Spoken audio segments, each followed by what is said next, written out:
Monsieur le vice-président du Sénat, vénérable Silué Gagnon Augustin, mon cher oncle, mon oncle qui m'aime tant qu'il a accepté que je me fatigue pendant de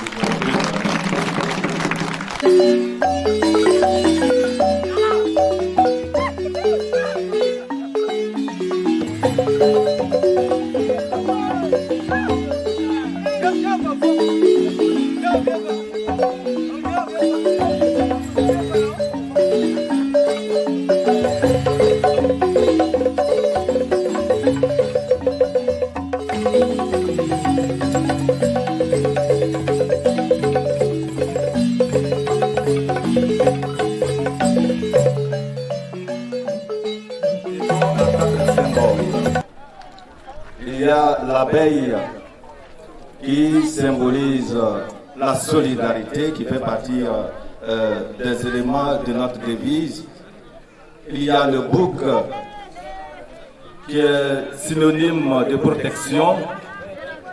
Il y a le corps qui est un symbole de communication. Vous êtes ministre de la Communication, alors nous avons jugé bon de vous offrir un corps. Le corps symbolise un élément de communication dans nos traditions. Et c'est seulement les villages guerriers qui possédaient cet instrument-là, qui possédaient le corps. Tout à l'heure, dans mes propos de bienvenue, je vous ai dit que Diegon signifiait visage d'humanité, regard de défi. C'est-à-dire qu'en Sénégal, on dit mi Diegon, mi Babemon, Morakon, rentrer, défier-les, d'après les Anglais, you will see what you will see.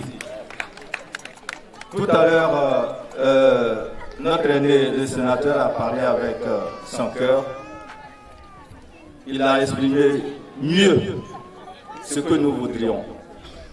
Comme les Anglais le disent encore une fois de plus, there's no doubt whatever about it.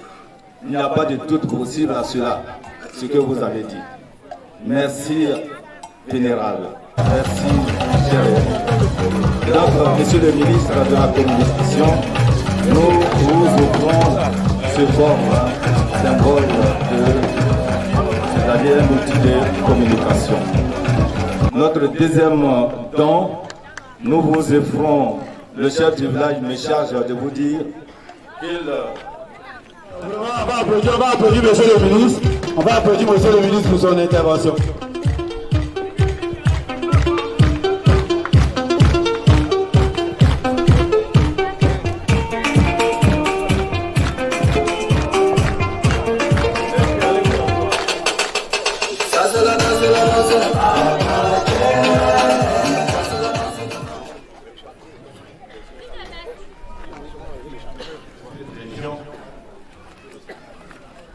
L'infatigable préfet de région, je devrais dire, un préfet de région terrain, un préfet de région proche des populations, donc monsieur le préfet de région, préfet du département de Korogo, monsieur le vice-président du Sénat, vénérable Silué Gagnon Augustin, mon cher oncle, mon oncle qui m'aime tant qu'il a accepté que je me fatigue pendant le mois. Et lui-même, il a dit ici, à vous, fatigué, de nous approcher de lui, nous dire le couvre-feu est en retard. Avançons, et avec lui. Monsieur le ministre, le président vient de lancer un appel. Monsieur le membre du corps préfectoral, il a dit qu'il mettra cette année l'accent sur la jeunesse. notamment du secrétaire général de préfecture et du sous-préfet. Alors je voudrais que mes frères, mes jeunes frères qui sont là, mettez-vous à la tâche. Recensez-nous ces jeunes. Essentiellement des CBI qui sont ici avec nous. Mesdames et messieurs les élus, monsieur le président de l'Union des ressortissants pour le développement de Diegon. Cher frère Soro Tchekolo, Mesdames et Messieurs les cadres de Diegon, notamment les membres de l'Union,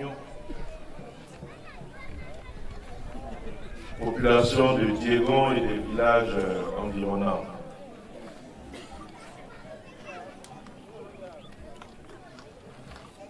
Ni que Frogné Chan, ni le nom de Chan, ni le Tchad. Amen. Soron John, Ndiaye Fundaraka. C'est avec un grand plaisir que j'ai accepté la demande de Tchengoro de parrainer cette fête de la minière ici à Diegon. Je l'ai accepté pour plusieurs raisons, mais la toute première, c'est d'abord parce qu'il s'agit de rendre hommage au président de la République, l'ensemble des œuvres de développement qu'il construit en Côte d'Ivoire et particulièrement donc ici à Diegon. La deuxième raison,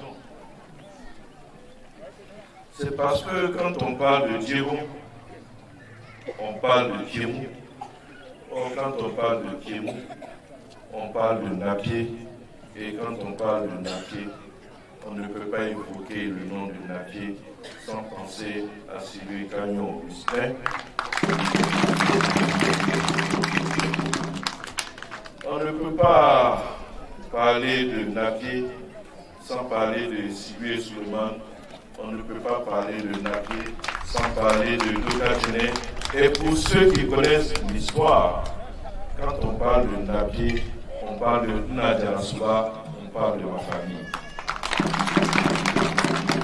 Oui, parce que j'ai des tantes qui sont, et un oncle, qui sont les enfants de Nadia Souba, puisqu'elle a été mariée à mon grand-père. Pour toutes ces raisons, je ne pouvais pas être présent.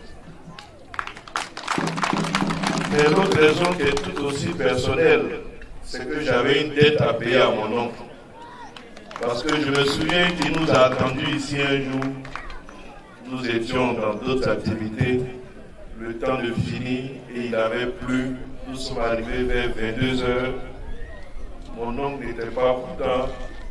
Je sais bien. Il l'a manifesté. Je me suis excusé. Mais les excuses continuent. Donc, c'est pour ça que je ne pouvais pas ne pas être présent.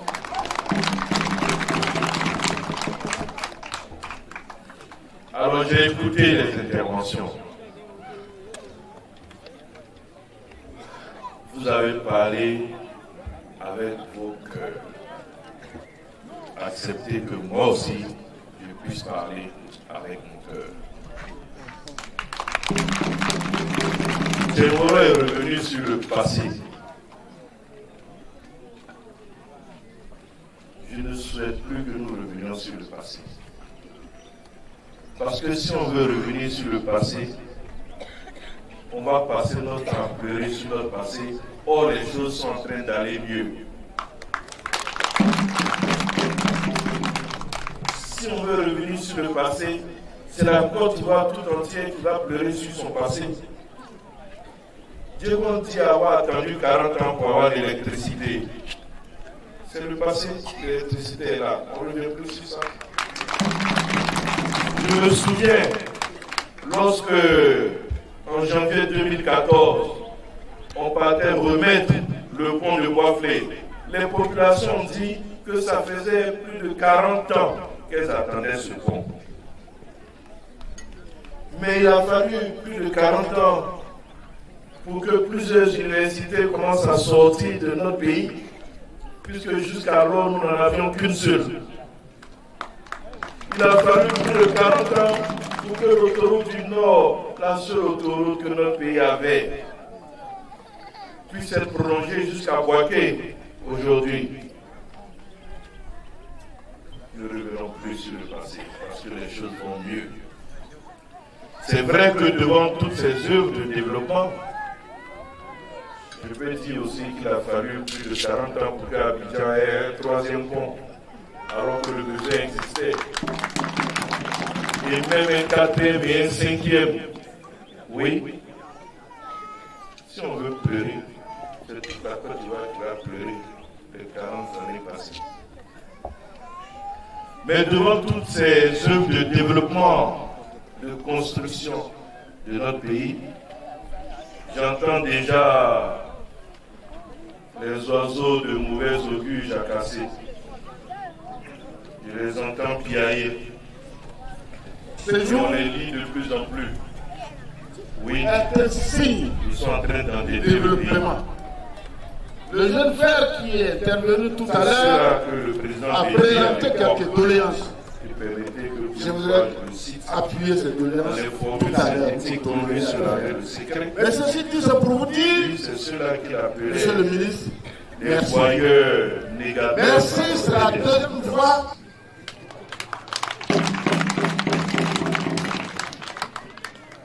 Ce sont les mêmes là qui aujourd'hui, dès qu'ils reçoivent un étranger, l'envoient visiter la basilique. Or, qu'est-ce qu'ils n'ont pas dit au moment où le président Houphouët construisait la basilique? C'est les mêmes aujourd'hui, dès qu'ils reçoivent un étranger, débrouillent pour qu'il passe sur le pont à péage, le pont HKB. Qu'est-ce qu'ils n'ont pas dit au moment où on faisait ce pont?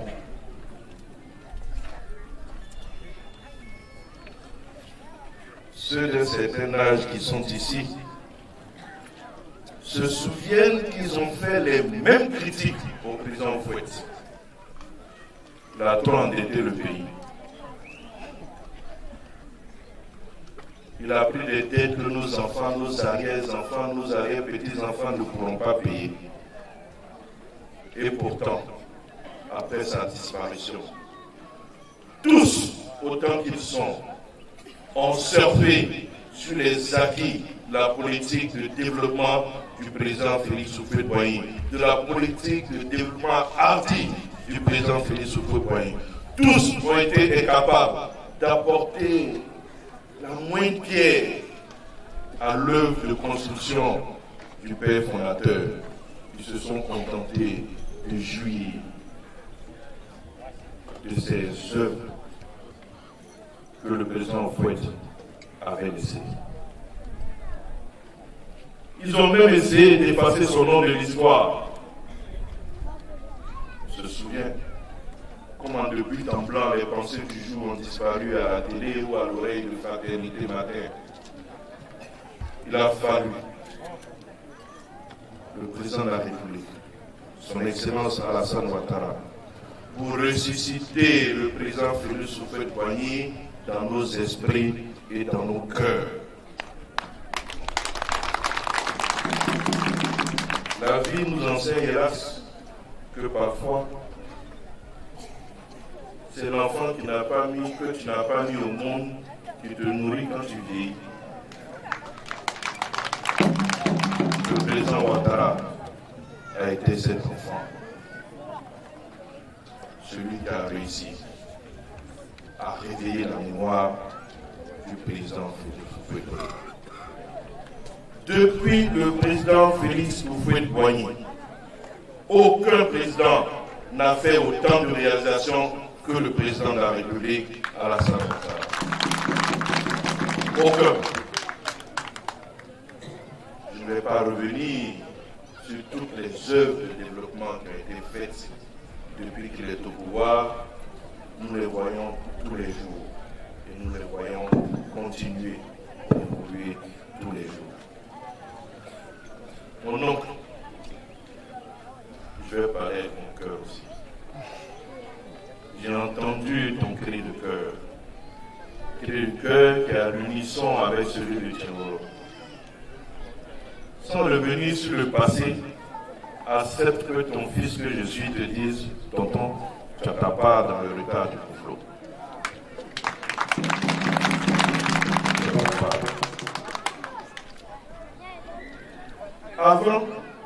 parlait avec des gens qui ne pouvaient rien apporter au Kouflo, qui ne pouvaient rien apporter à la région, qui ne pouvaient rien apporter au pays.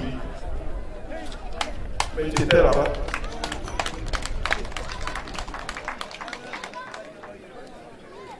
Tu te souviens qu'un jour je t'ai dit, mais tonton, quand on prend la carte de la Côte d'Ivoire, et puis tout le nord là est orange, et puis le petit coin là, puis là, est vert là, est-ce que toi, ça ne te dérange pas un peu? Quand je te fatiguais, c'était avec tout ça. Mais tonton, depuis que tu es venu, depuis que tu parles avec des gens qui peuvent apporter beaucoup, le développement a commencé à venir. Seulement, c'est maintenant seulement que ça commence à venir. Parce que ceux qui parlaient avec ceux qui peuvent apporter le développement, il y a longtemps qu'eux ils parlaient, donc eux ils ont une longueur d'avance. C'est pourquoi j'ai dit, ça ne t'appétite pas dans le retard. Mais on ne va pas revenir sur le passé.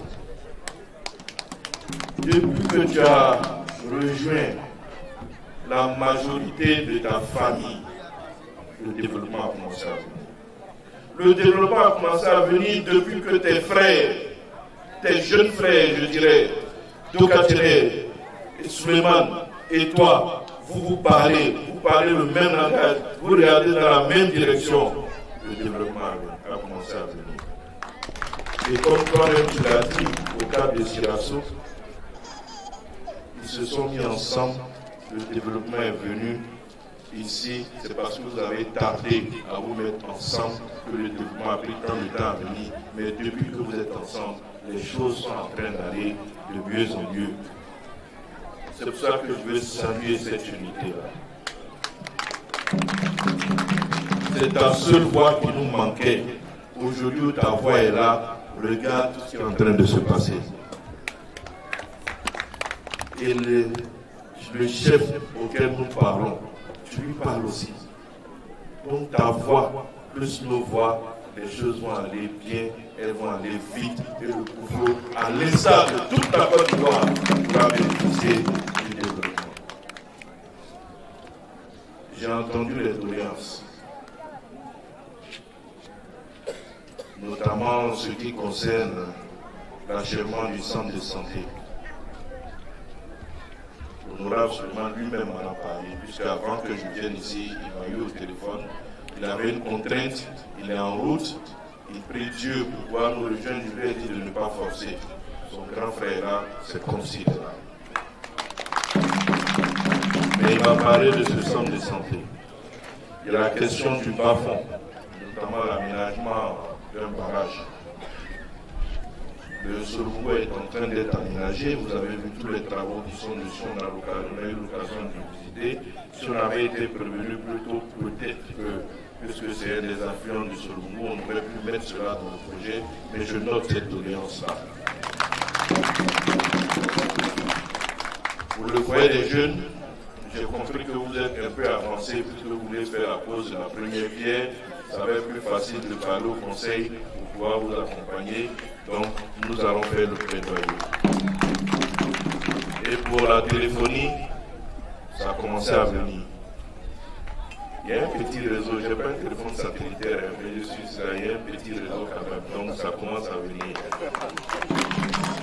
Le vénérable sénateur a dit qu'on a mis une antenne, mais c'est vrai qu'il y a un vaste projet de développement de la téléphonie dans le cadre de plusieurs programmes. Le PSNDEA qui doit permettre la connectivité, notamment dans des zones rurales dans le nord, mais il y a également un autre projet gouvernemental, celui-là, qui doit permettre de doter toutes les zones frontalières d'antennes de téléphonie. Dans le cadre de ces deux projets, il y aura une amélioration de la téléphonie dans notre pays. La seule chose que je vais vous demander, c'est la patience. Et en plus de cette patience, c'est surtout la confiance. Parce que j'ai coutume de dire que quand on a confiance, on est patient. Ayez confiance au chef de l'État.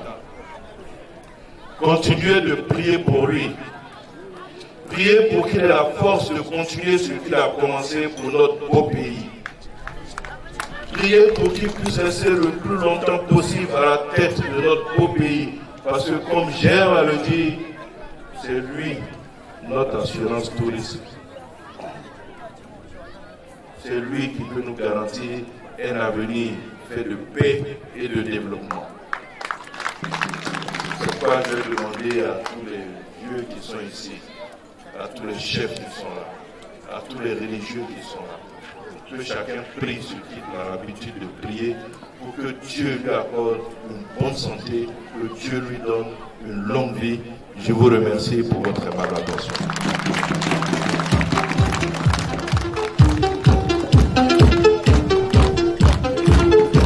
Alors, voilà, le ministre Ouma. Ah, ministre Chembo Ouma. Le Charles, on s'attend.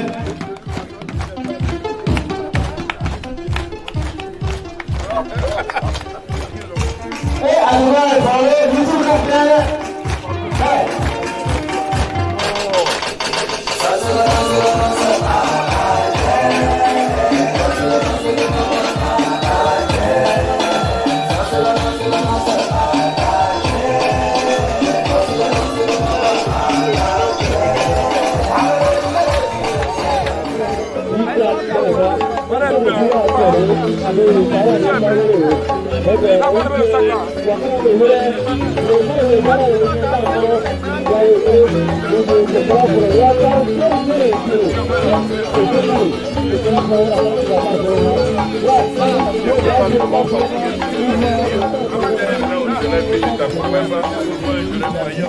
Nous sommes les santé, ceux qui sont en construction sera achevé très bientôt. Non seulement il faut pas qu'on achève moi, c'est vraiment en termes de c'est-à-dire que c'est soit pour faire les trucs là-bas du roi. Donc pratiquement l'opération en 2027, la fin de la fermeture. Donc nous à tout le monde de rester sur place.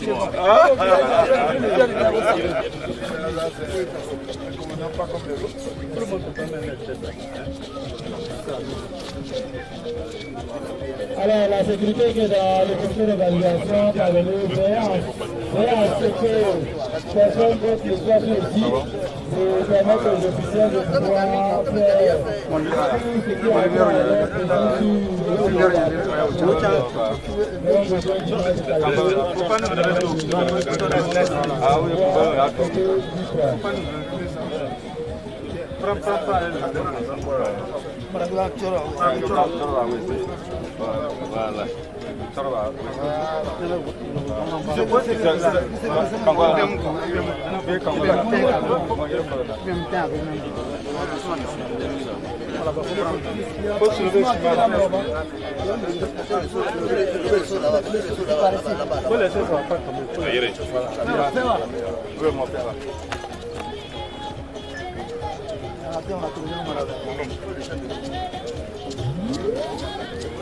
Donc, celui qui est le vent, pas quoi faire, c'est mon prana, de trop comme ça, de trop comme ça.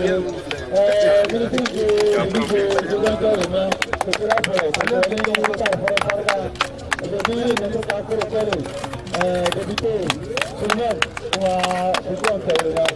C'est cela pour le voir là-bas, pour la route du président là. Dix fois encore, il y a pas de faire à le parler. Ni ça peut faire à tout le monde. Que le baron, que ni parfois par exemple, pour la semaine, et tellement, et là, après avoir vu, et tant pour le, et pour le tellement.